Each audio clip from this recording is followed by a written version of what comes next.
ఓం నమో నారాయణాయ. ఓం నమ శివాయ. నేను మీ Machiraju Ramakrishna. Welcome to our channel.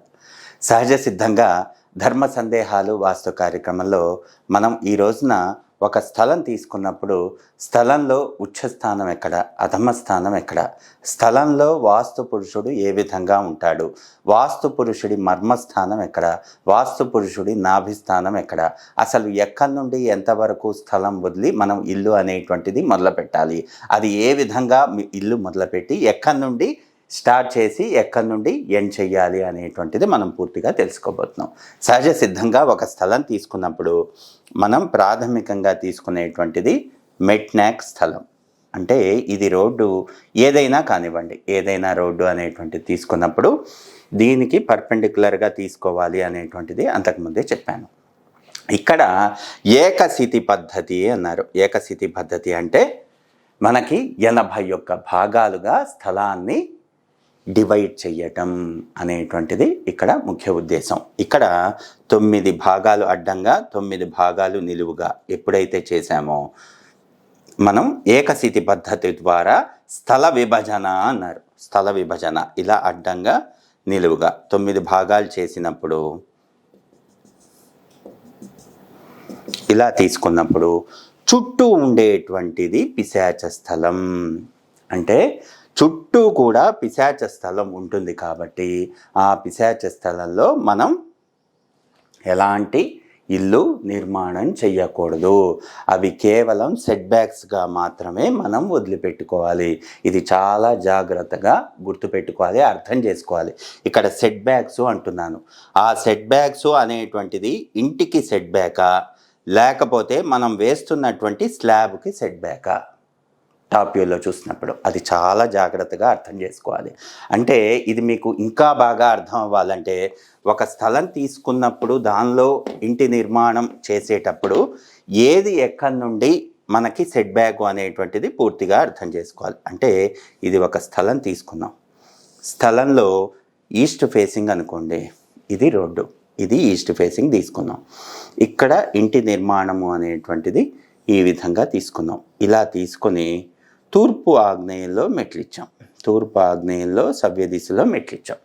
ఇలా ఇచ్చినప్పుడు ఈ ఇంటికి సెట్ బ్యాక్ ఇక్కడ నుండి ఇక్కడి వరకు, లేకపోతే ఇక్కడ నుండి ఇక్కడి వరకు. అదేవిధంగా నార్త్ వైపు బాల్కనీ వదిలామనుకోండి, ఈ సెట్ బ్యాక్ అనేటువంటిది ఇక్కడ నుండి ఇక్కడి వరకు, లేకపోతే ఇక్కడ నుండి ఇక్కడి వరకు.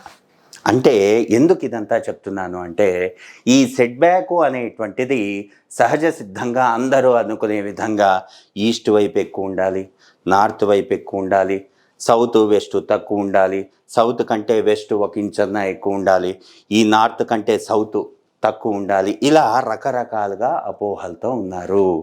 అసలు ప్రాథమికంగా తీసుకోవాల్సింది రాజవీధి ఏదైతే, రాజవీధికి ఎదురుగా గృహపదం అనేటువంటిది నిర్ణయించి ఆ యొక్క సెట్ బ్యాక్ అనేటువంటిది ఎక్కువ ఉండాలి, ఇర్రెస్పెక్టివ్ ఆఫ్ డైరెక్షన్. మీకు ఈస్ట్ కానీ, వెస్ట్ కానీ, సౌత్ కానీ, నార్త్ కానీ ఏదైనా కూడా ఆ యొక్క డైరెక్షన్కి, ఆ యొక్క రాజవీధికి ఈ యొక్క గృహం సెట్ బ్యాక్ అనేటువంటిది ఎక్కువ ఉండాలి. ఇది చాలా ఇంపార్టెంట్. చాలామంది ఈ యొక్క సెట్ బ్యాక్ అనేటువంటిది టాప్ వ్యూలో చూసినప్పుడు ఈస్ట్ వైపు తగ్గుతోంది కదా అని చెప్పేసి అనుకుంటున్నారు. మనం ఎప్పుడూ కూడా సెట్ బ్యాక్ అనేటువంటిది గృహపదం ఎంతవరకు అయితే నిర్ణయించామో, అంటే ప్రవేశ ద్వారం పెట్టి ప్రవేశ ద్వారం లోపల ఆయన లెక్కలు కట్టుకొని, అంటే ఇదంతా కూడా తర్వాత ఎపిసోడ్లో ఏ విధంగా ఆయన లెక్కలు కట్టుకుంటాం, ఏ విధంగా తీసుకుంటాం, ఎవరు ఏ ఆయన తీసుకోవాలి, ఎలా క్యాలిక్యులేట్ చేయాలి, ఇవన్నీ కూడా తర్వాత మనం చెప్పుకుందాం. ఇక్కడ స్టెప్స్ వచ్చినప్పుడు ఈ స్టెప్స్ అనేటువంటిది ఈ ఆయన్లోకి రాలేదు. అంటే ప్రవేశ ద్వారం నుండి మొదలు పెట్టుకొని ఈ ఏరియా అంతా ఉపయోగించుకొని మళ్ళీ ప్రవేశ ద్వారం నుండి బయటికి రావటం, ఇది మాత్రమే మనం లెక్క కట్టుకుంటాం. గృహగణితం కానివ్వండి, నవవర్గు క్యాలిక్యులేషన్ కానివ్వండి, ఏకాదశ వర్గు క్యాలిక్యులేషన్ కానివ్వండి, ఏదైనా కూడా మనం సమాధానం చెప్పాల్సింది ఇంతవరకే. ఈ స్టెప్సు, లిఫ్టు ఇవన్నీ కూడా బేస్డ్ ఆన్ ప్లాట్ డైమెన్షన్స్ నిర్ణయిస్తారు. అది అధమ స్థానాల్లోనే నిర్ణయిస్తారు. ఉచ్చ స్థానాల్లో ద్వారబంధాలు పెట్టరు, ఉచ్చ స్థానాల్లో లిఫ్ట్ పెట్టరు. ఇది చాలా జాగ్రత్తగా ప్రతి రాజవీధికి ఏది ఎక్కడ ఉండాలి అనేటువంటిది డైరెక్షన్ వైజు రాజవీధి వైజు మనం తర్వాత ఎపిసోడ్లో డిస్కస్ చేసుకుందాం. ఇక్కడ ముఖ్యంగా ఏకస్థితి అంటున్నాం. ఏకస్థితి అంటే ఏమిటి? 81 భాగాలు చేసినట్టుగా. 81 భాగాల్లో మనం ఏం తీసుకుంటున్నాము? ఇక్కడ స్థలం ఈ విధంగా తీసుకున్నప్పుడు ఏకస్థితిలో 81 భాగాలు. ఈ 81 భాగాల్లో చుట్టూ ఉండేటువంటిది పిశాచ స్థలం. దానిలో మనం ఎలాంటి కన్స్ట్రక్షన్ చేయకూడదని ఇంతకుముందే చెప్పాను. తర్వాత ఉండేటువంటిది మనుష్య స్థానం.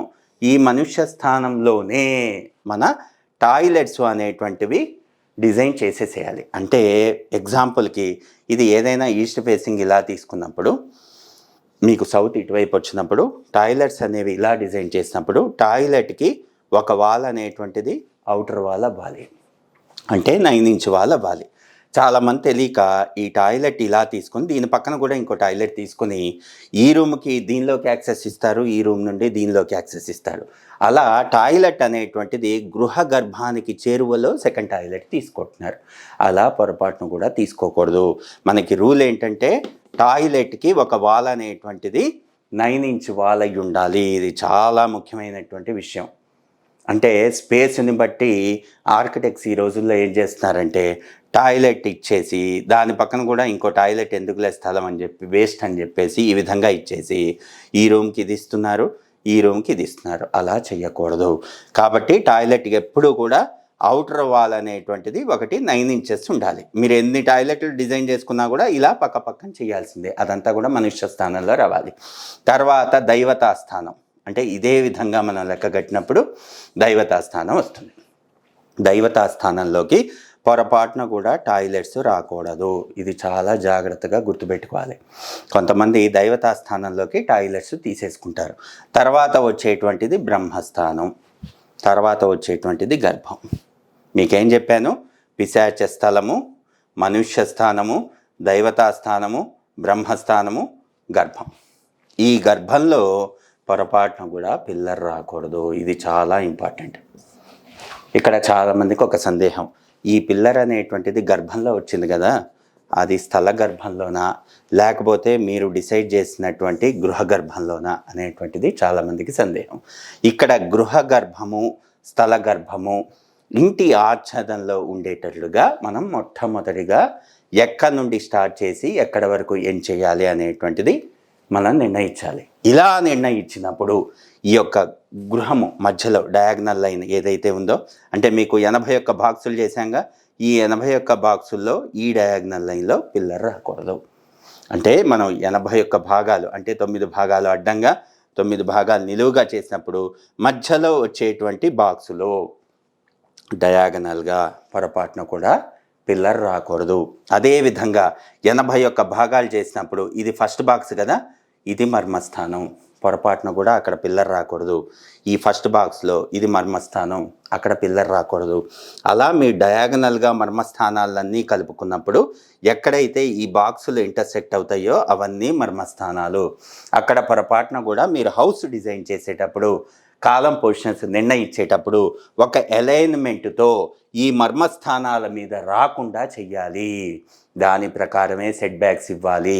పొరపాటున కూడా సెట్ బ్యాక్స్ ఊరికే ఇదొక 3 అడుగులు 4 అడుగులు తీసేసుకొని మీరు ఇచ్చారనుకోండి, ఇక్కడ మర్మస్థానాల్లో కాలం రావటానికి అవకాశం ఉంటుంది. కాబట్టి చాలా జాగ్రత్తగా గృహపిండ నిర్ధారణ తర్వాత సెట్ బ్యాక్స్ని ఫైనల్ చేయాలి. ఇష్టం వచ్చినట్టు ముందే సెట్ బ్యాక్స్ని ఫైనల్ చేయకూడదు. ఇది చాలా ముఖ్యమైనటువంటి విషయం. కాబట్టి మర్మస్థానాలు ఎక్కడ? అదేవిధంగా వాస్తు పురుష నాభిస్థానం. వాస్తు పురుష నాభిస్థానం అంటే అది అందరికీ తెలిసిందే. స్థిర వాస్తు పురుషుడు, చర వాస్తు పురుషుడు భూభ్రమణాన్ని బట్టి మారుతూ ఉంటారు.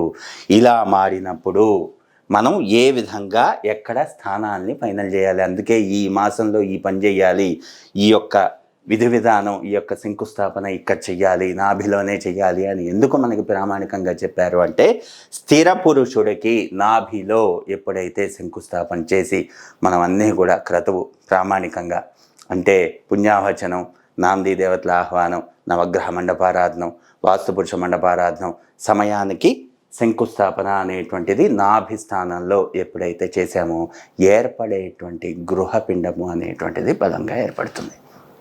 అలా కాకుండా చాలామంది ఈశాన్యంలో పిల్లర్లో చేసుకోవటం, లేకపోతే తూర్పు దిశగా తీసుకోవటం, ఇవన్నీ కూడా చేసుకుంటున్నారు. ఇవన్నీ చేయటం వల్ల తప్పు అనేటువంటిది శాస్త్రంలో చెప్పలేదు. ఇవన్నీ చేసుకోవటం వల్ల ఫలితము అనేటువంటిది 85% మనకి వస్తే పాజిటివ్ వైబ్స్ అనేటువంటిది ఇక్కడ నాభిస్థానము అని ఉంటుంది. నాభిస్థానము అంటే ఏమిటి? ఇక్కడ చాలా జాగ్రత్తగా గుర్తుపెట్టుకోవాలి. మనం ఏకస్థితిలో 81 భాగాలు చేసినప్పుడు చాలా జాగ్రత్తగా ఇక్కడ అబ్జర్వ్ చేయాలి.